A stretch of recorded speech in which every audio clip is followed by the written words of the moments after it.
ইসরায়েলে বড় ধরনের ক্ষেপণাস্ত্র হামলা চালিয়েছে ইরান।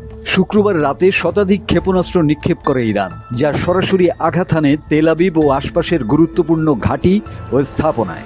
ইরানের বিপ্লবী গার্ড বাহিনী এই অপারেশনের নাম দিয়েছে অপারেশন ট্রু প্রমিস 3। প্রতিশোধমূলক বৃহৎ সামরিক এই অপারেশনের মূল লক্ষ্য হল ইসরায়েলের বিমান ঘাঁটি, রাডার ব্যবস্থা এবং ভূগর্ভস্থ সামরিক ঘাঁটি ধ্বংস করা। এই অপারেশন 3 ধাপে বাস্তবায়ন হবে।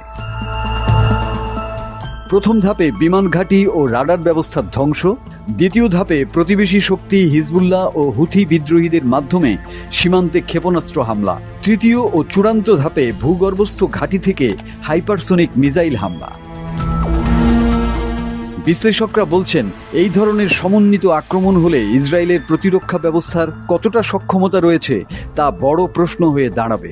বিশেষত ইরানের বর্তমান সামরিক শক্তি আগের তুলনায় 10 গুণ বেশি, যা এই যুদ্ধকে আরও ভয়াবহ করে তুলতে পারে।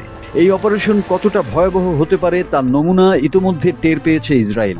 মার্কিন যুক্তরাষ্ট্র, ফ্রান্স, ব্রিটেন ও ন্যাটো ইসরায়েলের পাশে থেকেও ঠেকাতে পারেনি ইরানের ক্ষেপণাস্ত্র হামলা। মাসুদ হাসান, বাংলা টিভি।